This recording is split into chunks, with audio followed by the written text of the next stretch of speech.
Hello everyone, welcome to our channel Rise of Ayurveda. आज हम पढ़ेंगे स्तन्य दोष। तो जो स्तन्य दोष है ना, वो 8 प्रकार के जो हैं, जो मेन बताए गए हैं वो 8 प्रकार के हैं। तो आज हम उनको पढ़ेंगे। तो सबसे पहले तो आचार्य चरक ने चरक संहिता 8वां जो अध्याय है शारीर स्थान का, उसमें उन्होंने बताया है कि श्रेष्ठ जो स्तन्य होता है, जो श्रेष्ठ दूध होता है, वो कौन सा होता है। तो उन्होंने बताया है कि जो दूध वर्ण, रस, गंध, ठीक है, और जो स्पर्श में, ठीक है, प्राकृत हो, मतलब कि विकृत नहीं होना चाहिए, जिसका वर्ण, रस, गंध और स्पर्श प्राकृत रूप में हो, और जो जल युक्त अगर पात्र में उसको दुहा जाए तो वो जल के साथ मिल जाए, ऐसा दूध जो होता है ना, वो अच्छा और श्रेष्ठ दूध बताया है। तो वो आचार्य चरक ने शारीर स्थान के जो 8वां अध्याय है ना, उसमें इसका वर्णन किया है। तो आज जो मेन जो 8 प्रकार के जो है ना दोषों के अकॉर्डिंग, वो हम पढ़ेंगे। तो इसमें आते हैं। सबसे पहले तो यहाँ पे आता है विरसता, ठीक है। जो रस, जो मतलब जो दुग्ध है, जो स्तन्य है, जो विरस होता है, विरसता युक्त होता है, फेन युक्त होना, ठीक है, रुक्षता युक्त, ठीक है, रुक्षता युक्त। उसके अलावा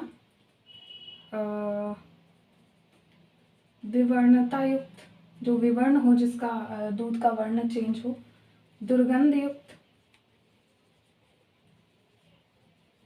ठीक है, जो भारी हो, मतलब पचने में भारी हो जो, ठीक है।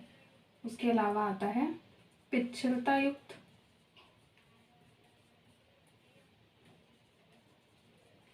और ये पचने में भारी होता है, ठीक है। इसके अलावा अति स्निग्धता, मतलब कि जो दूध अति स्निग्ध हो, ठीक है। तो ये 1 2 3 4 5 6 7 8, ये जो 8 जो मेन स्तन्य के जो दोष हैं वो बताए गए हैं, जिसमें से विरसता, फेन युक्त और रूक्षता। ये देखो, हमारे ये रूक्ष जैसा, जैसे वात का जो गुण है वो रूक्ष होता है। फेन दूध जो है, फेन जो है वो वात की वजह से होता है, और रस का विकृत होना भी जो है वात की वजह से। लेकिन किस उसमें विकृत हो रहा है, मतलब कि जैसे अगर श्यावर अरुण वर्ण का हो रहा है तो वो वात की वजह से हो रहा है। तो ये जो 3 दिए हैं, ये जो हैं हमारे वात के हैं। ये वात के कारण ये जो है दूध में ये गुण आते हैं। उसके अलावा विवर्णता और दुर्गंध युक्त, ये जो है पित्त की वजह से आता है, ठीक है। ये गुण हमारे पित्त की वजह से। पचने में भारी, पिच्छलता युक्त और अति स्निग्ध, ये जो है तीनों कफ की वजह से ये गुण आते हैं दूध में, ठीक है। तो ये 3 वात की वजह से, ये 2 पित्त की वजह से, ठीक है, और ये 3 जो हैं हमारे कफ की वजह से होता है। तो इनको हम अब, जैसे कि ये विरसता, फेनयुक्त, रुक्षता, ये 3 तो मेन बताए, लेकिन ज़रूरी नहीं है कि ये सिर्फ 3 ही दूध में ये सिर्फ 3 ही गुण पाए हैं तो ही वो विकृत है। इसमें ऐसा भी होता है क्योंकि इसमें अदर लक्षण भी पाए जाते हैं। जैसे कि वर्ण की अगर बात करो तो दूध का जो वर्ण है वो अगर श्याव और अरुण वर्ण का हो गया है तो वो वात के कारण हुआ है, ठीक है, तो वो वात की विकृति है।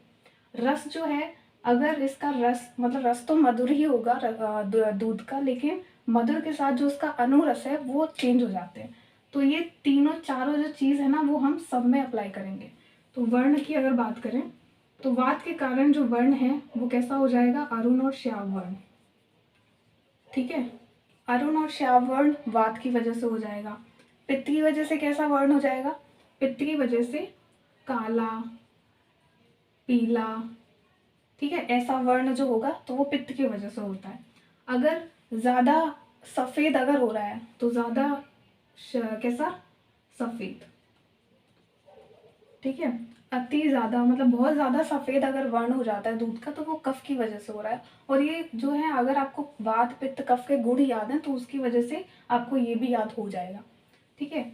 रस की अगर बात करें तो रस तो मधुर है ही, लेकिन जो अनुरस है ना वो विकृत होता है। मतलब अनुरस आ जाता है उसमें, विकृत नहीं होता, अनुरस आ जाता है। जैसे कि रस, अगर हम वात के कारण अगर वो रस आ रहा है तो वात के कारण जो अनुरस आएगा वो आएगा, यहाँ पे लिख देते हैं। अगर वात के कारण रस विकृत हुआ है तो वो उसमें जो अनुरस आएगा वो कैसा आएगा, कषाय। ठीक है, और कषाय के कारण बात बढ़ती है तो उससे हम याद कर सकते हैं। और रस जो है, अगर पित्त के कारण अगर वो अनुरस आया है तो वो कैसा आएगा, अम्ल, कटु एंड तिक्त। ठीक है, जो अनुरस है, ये अनुरस की बात हो रही है। अनुरस में अगर कषाय अनुरस है तो वो वात के कारण आया है, अम्ल कटु तिक्त अनुरस है तो पित्त के कारण आया है।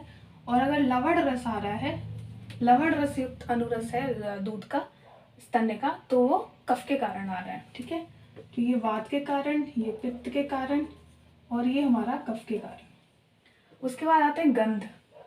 तो गंध जो है हमारा, तीनों के कारण किस गंध जो आती है, वात, पित्त एंड कफ।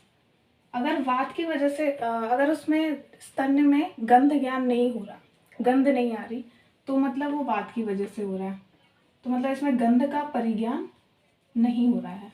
ठीक है, उसके बाद आता है पित्त। पित्त की वजह से कुड़प गंधी गंध आती है, मतलब जैसे मुर्दे के समान गंध आती है। ठीक है, वो पित्त की वजह से होती है। कफ के कारण जो गंध है वो, जैसे स्नेह जो होता है ना हमारे, जैसे कफ स्निग्ध होता है तो उससे याद रख सकते हैं, जो स्नेह होता है ना, उनके जैसी गंध आती है, तो स्नेह के जैसी गंध। और वो स्नेह हमारे जो 4 प्रकार के स्नेह है, घृत, वसा, मज्जा, उनके जैसी जो है गंध आती है, तो वो कफ के कारण आती है।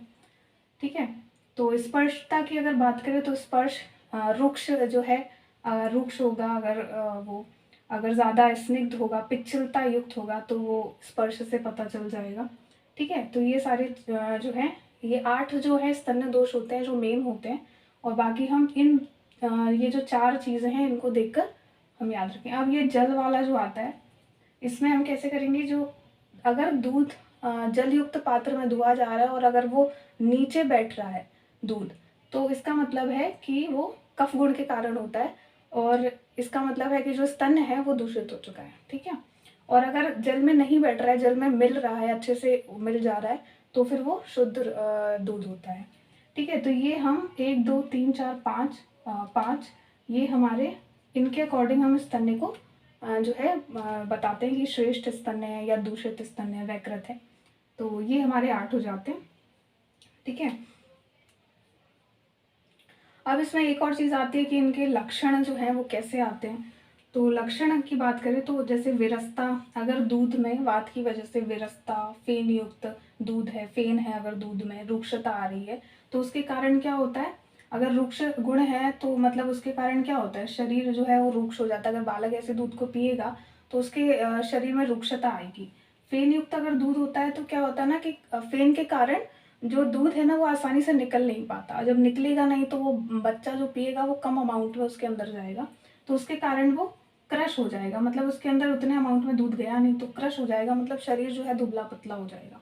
और विरसता के कारण मतलब रस उसका विकृत हो जाता है, तो दूध पीने के बाद उसे कषाय रस की अनुभूति होती है, अगर वात के कारण हो रही है तो इसके कारण जो है वो दूध को पीना भी नहीं चाहता। तो ऐसे इस कारण से उसमें क्या होता है ना, शरीर उसका क्रश हो जाता है, वातज विकृतियाँ हो जाती हैं, क्योंकि वात की वजह से हो रहा है तो ये सारी चीज़ें आती हैं।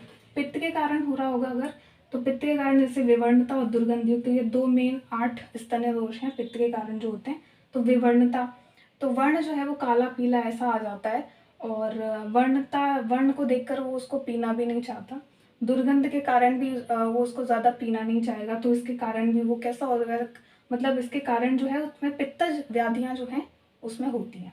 उसके अलावा कफ के कारण जैसे पचने में भारी होता है, पिच्छलता युक्त, अति स्निग्ध, तो उसमें कफज विकृतियाँ जो है देखने को मिलती हैं उन बालकों में। ठीक है, तो ये सारी चीज़ें हैं, इनके अनुसार अपन लक्षण जो है इसके याद रखेंगे। ठीक है, तो ये हमारे स्तन्य दोष हो जाते हैं, मेन हमारे ये ही हैं। अगर स्तन्य दोष पूछे जाएँ तो पहले तो हम इनका वर्णन कर सकते हैं, और इसके अनुसार फिर हम 8 जो मेन स्तन्य दोष हैं उनका वर्णन करेंगे। ठीक है, तो आज के लिए बस इतना ही।